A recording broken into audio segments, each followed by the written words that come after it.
fa jóg.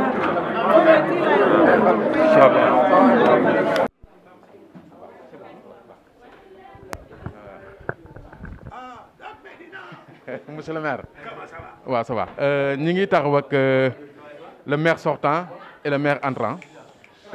Ousmane Ndoye dañu ñëwoon monsieur le maire tey ngeen doon def passation de service jox maanaam joxante lenge ban économie nga ñu mën def de ce qui s'est passé pour ne pas dugg ci secret yi.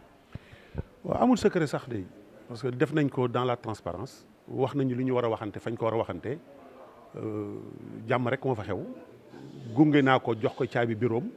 ñu ñaanalante yàlla ñu ñaanal ko yàlla defal ko fi ndam li ñu fi sumboon mu terminer ko yokk ci parce que ndam loolu mooy suñu ndam ñun dama daan faral di wax ne Gueule Tapée Fass Colobane dama bëgg partout ngeen di nekk premier il faut être premier partout am nañ opportunité mu pousse loolu ñu gën a des ci rang premier dañ fa des loolu rek laa ko doon ñaanal yàlla ça s'est passé dans une ambiance normale parce que nag moom rakk la ñoo bokk benn maam rakk la donc c'est normal jàmm rek li ñu mën a jiyante waxtaane ko li ma xam ci lu baax ma wax ko mu dégg ko it nag te xam naa ne dina ko doxee voilà loolu rek laa bëggoon ça s'est passé très très très bien franchement sans aucun problème alhamdulilah rabbil alamin. xam nañ ne amoon nga sumb loo naaloon lu bëri sumb ko parce que ne woon ko yeggali yàlla def ne mënoo ko yeggali yi nga naaloon ban nga ci jàpp ne moom nga ci war a gën a conseiller pour mu commencer par là-bas. waaw loolu wéet nañu mag moom ñu wax ci moom xam na man xam naa bàyyi naa ko xelam ku dal la li ma ko wax dégg na ko xam na fi njariñu dëkk bi nekk te dina ko doxal donc niñ jàpp na rek lu baax lu ñu namoon lu ne gis na ne lu baax la te moom dina ko wéyal waaw amuñu vraiment conseil particulier yu joxe ci biir nit ñi ba ñu wéetee la ñu war a wax nañ ko dégg na ko man dégg naa ko moom it ci waxam yàlla na ko yàlla defal sutura. yaa ngi dem bàyyi fi institution bàyyi fi ay nit yoo xam ne liggéey ndong ak ñoom pendant 7 ans lan nga leen di wax tàggoo leen ko. ñu topp seen parce que man damay dem moom dafiy mës a jógee damay fàttali ni bés bi may toog fii bés bi nii la meloon nit ñi dañ ma gis ma xaw a sévère ñu ma lu tax ngay sévère ma leen maa ngi gis ngeen di tëb ko dal mais bés a ngi ñëw dinaa dem di ngeen toog fii di jooy boobu conseil laa ko jox moom dana fi mës a jógee donc ñii di liggéey ak moom nañu xam ne moom man mii fi jógee nañu jàpp lu gën leen daan jàpp parce que fii la seen teraanga nekk te fii mooy njariñu ñëpp donc dañ ko jàppale amul benn conseil bu mu wax muy conseil municipaux yi muy ku ma mën a doon koo xam ne kii man déggal nga ma na nga ko jàppale li nga mën lépp pour ñu am njariñ waaw loolu rek mooy conseil bu ma jox moom it dénk naa ko njaboot gi parce que njabootam la fii li fi ëpp doole mooy social bi na ci baxelam bu baax a baax te njaboot gi mu téye ko ndax njabootam la parce que foo ci dugg fu nekk nag ay jarbaatam ak ki rakkam ak ki ndijaayam ak yooyu rek a fi nekk Gueule Tapée Fass Colobane ñëpp mbokk lañu xok la ñu jóge ay lébu lañu ñu nekk Gueule Tapée ñu nekk Colobane Fass nag moom dox daje la maanaam mooy li mu daan tudde le petit Sénégal le Sénégal en miniature moom xam na mais personnel bi daal nañu jàpp ne nañu def ne comme man maa fi nekk lu ñu doon def lu ne nañ ko yokk ndax moom mooy suñu njëriñ voilà. yaa ngi dem lan ngay tàggatoo population wu Fass Gueule Tapée Colobane. du ma jóge ci loolu nañ ko jàppale mooy seen njëriñ nañ ko jàppale mooy seen njëriñ parce que Fass Colobane Gueule Tapée dafa war a émerger am nañu opportunité yi taxaw na moom dina ci jàpp nañ ci jàpp moom it pour mu dox te nañ ko muñal nag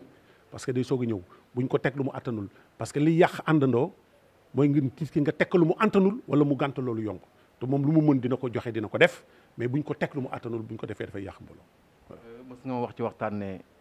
commune bu mu naqari yor la yeggee nga ko. waaw mais commune yëpp naqaree yor xam nga dama koy café sax di ko wax ma ne dama daan wax ne ton pire ennemi il faut lui souhaiter d'être maire parce que dama gis ne dafa metti su fekkee ne da nga bëgg nekk ci jaamu soxla nit ñi dafa metti loolu rek moo tax ma daan wax mais c'était juste pour sayiter pour déconner mais yàlla na ko dox sutura dolli ko doole. monsieur le maire tey jox nañ la caabi kër gi nga war a tàmbalee fan nga yaakaar ne foofu ngay commencer.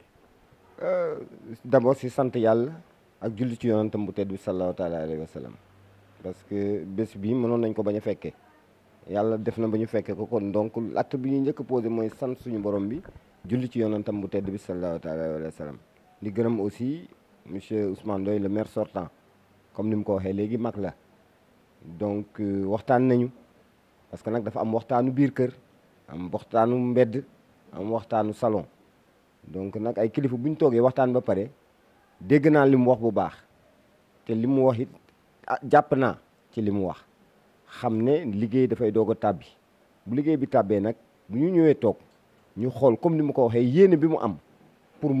fi institution bi toll ma yóbbu ko fu ko gën sori ma jéem a xool ak équipe yi fi nekk naka la ñu war a mën a def nag aujourd'hui ba yóbbu mbir mi fi mu war a egg parce que loolu rek moo am solo xiiroo ñu ŋaayoo ñu xuloo ñu non dañu ñëw pour liggéey li may wax rek xëy na sama discours comme ni mu ko waxee léegi dafay xaw a métti mais dama intransigeant sur le travail parce que dama gëm ne liggéey rek mooy pay donc moo tax may def appel boobu depuis avant-hier ba léegi saa moo waxee dama ne leen nit ñi xam ne nañu jublu ci liggéey parce que liggéey rek moo ñu mën a génne ci situation yi ñu nekk et comme appel bi mu lancé léegi wax na ko ñu fi nekk si nañu topp ci liggéey bi multiplier lu ñu doon def lu doon def 10 nga def ko 100 xëy na peut-être que ak ñii ñëw di àndandoo ak ñoom liggéey bi dina yomb te li ñu bëgg amal suñu commune dinañ ko amal dégg naa aussi waxam parce que nag boo dékkee ci gox aussi cosaanoo fi juddoo fi yoroo fi màggee fi ay mbokk rek nga fi am man su ma duggee Colobane ay mbokk rek laa fa am su ma demee Fass ay mbokk rek laa fa am su ma demee Gueule Tapée ay mbokk rek laa fa am donc boo nekkee si ay biir mbokk aussi dafa am looy moytul sa bopp te dama bëgg xëy na keroog li muy wax nii bés bu yàlla namee ma war fee jógee dem képp ku ma joxoñ mu nekk joxoñu rëccu képp ku ma joxoñ mu nekk joxoñu rëccu lu tax mu bëgg a dem bàyyi ñu loolu la ñuy ñaan yàlla te yaakaar naa yàlla dinañ ko defal incha allah rabbi. C'est bon, merci. Merci. Les photos, 1000 francs la carte.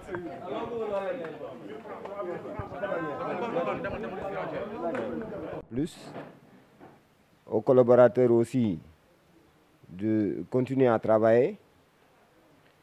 de faire ce qu'on leur demande de faire.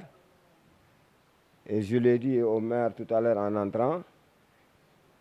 et je l'ai dit la fois dernière aussi au moment de l'installation. Je pense qu'une institution, pour moi, c'est une institution. Et il faudrait respecter l'institution. Et qu'il y a beaucoup de choses quand même, au point de vue comportemental, qu'il faudrait changer. Parce que je vois qu'il y a beaucoup de va-et-vient. Et quand les gens doivent être dans une sérénité, dans un milieu de sérénité pour le travail, il faudrait que certaines situations cessent. Je ne suis pas venu pour, comment dirais-je, caresser les gens dans le sens du poil. Je suis rigoureux dans ce que je fais et je ne le cache pas. Dès le départ, il faut que je le dise et que les gens le comprennent ainsi. Quiconque qui ne peut se sentir, pouvoir se mouvoir dans ce sillage-là, prendra ses responsabilités et nous prendrons les miennes. Donc c'est quelques mots que je voudrais adresser à vos collaborateurs peut-être qui sont infiltrés ici et qui sont là. Et l'en remercier et prier pour lui aussi. Que Dieu l'accompagne dans ses nouvelles missions et dans ses nouvelles fonctions. Moom moo xam lu mu bëgg yàlla defal ko ko te muy doon li gën si moom. Il n'y a aucune animosité entre nous. C'est un grand frère, je suis un petit frère. Je l'ai connu il y a à peu près maintenant plus de 30 ans. Alors peut-être, ouais, 37 ans. Et 37 ans, c'est pas aujourd'hui ni hier. Donc, que les gens se calment et soient sereins. Je ne suis pas venu ici pour la chasse aux sorcières. Je n'en connais même pas. Je veux avoir un point de départ et arriver très loin avec l'accompagnement de tout le monde. Mais dans la discipline et la sérénité. Je pense que le message est clair. Moi, en ce qui me concerne, j'ai passé les clés de la boutique, les clés du bureau à mon jeune frère. Je lui souhaite bon vent. Je prie pour que vraiment Allah subhanahu wa ta'ala l'accompagne. L'accompagne pour un succès, parce que le succès de monsieur le maire serait le mien. On a entamé énormément de choses et je souhaiterais, moi, que ces choses-là continuent et que demain, Gueule Tapée Fass Colobane reste une référence. Nous en sommes une, il faut que nous restions une référence. C'est ça mon souhait le plus fort. Je prie pour qu'Allah nous y accompagne. En tout cas, merci d'être venu. Je lui ai confié le personnel. Il s'occupera du personnel. Le message est clair, je pense qu'ils l'ont entendu. Chacun a son approche, chacun a sa méthode de faire. Vous avez intérêt à vous adapter, à travailler. C'est une institution, il faut la respecter. Voilà. En tout cas, je vous remercie tous de m'avoir accompagné jusqu'ici. Vous avez tous été grands. Merci beaucoup.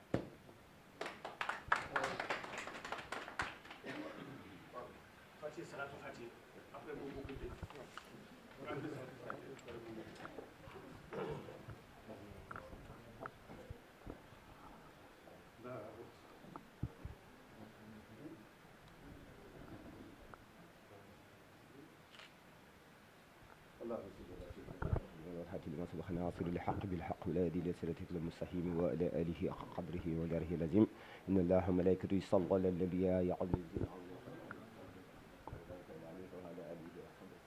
سبحان ربك رب العزة ما يصفون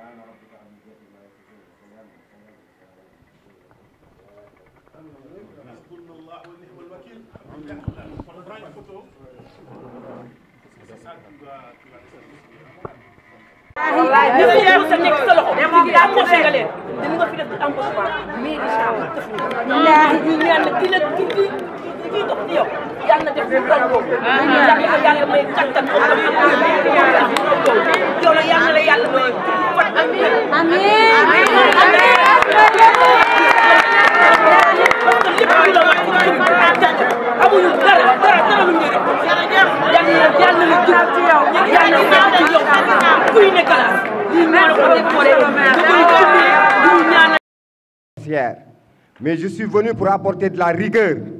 de la constance et de la discipline.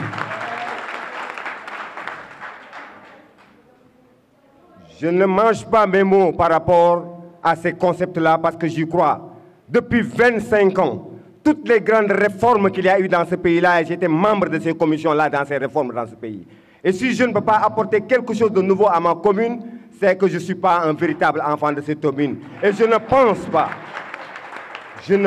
pas qu'il y ait dans cette commune quelqu'un qui puisse être plus un enfant de cette commune que moi-même.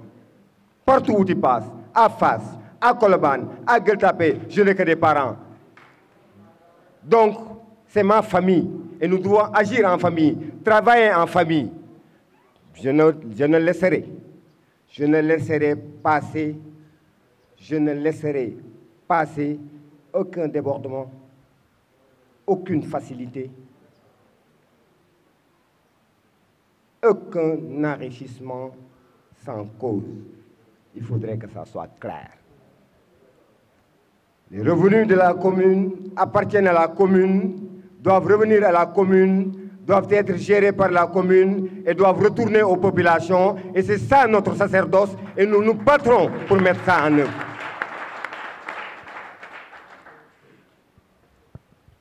Mesdames, Mademoiselles et Messieurs, je vous remercie de toute cette disponibilité et de toute cette énergie positive que vous dégagez. Et en faisant la synergie de toute cette énergie-là, nous pouvons bâtir ensemble une commune où il fait bon vivre. Je vous remercie. Mbokk yi maa ngi nuyu ku nekk ci turam ak santam bi ñu santee suñu borom bi ba pare julli ci yonentam bu tedd bi sallallahu taala alayhi wa sallam ñu ngi ñaan suñu borom bi subhanahu wa taala lii ñu mun jox tey jii teg ko mu nekk suñu bopp yàlla nañu ko téeñal boromam moom si boppam te liñ ci mbëbët mu jëm ci cadre de vie bi parce que nag ay nit bu ñu nekkee c'est en public que je le dirai il faut ñuy waxante dëgg il faut ñuy jëfante dëgg mënuñu nekk ci suñu biir kër yi di ko setal di fóot di bale di fobere génn bugg a tilimal mbedd mi naan mbedd mi mbedd buur la buur nag boo tilimalee mbeddam dina ko delloo ni mu ko war a delloo parce que yow gëmoo ne war nga ko def noonu ñu jàpp ne dañu war a jublu ci yooyu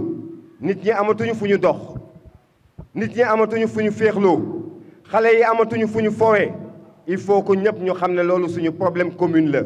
c'est un problème des populations les populations doivent prendre en charge question boobu bu ñu ko jëlee en charge mairie bi accompagner leen pour ñu mën a atteindre ay objectifs parce qu'il faudrait qu'on aille dans une commune verte ou un environnement vert ou un environnement nit ñi dañuy am de l'oxygène di respirer pour avoir une bonne santé.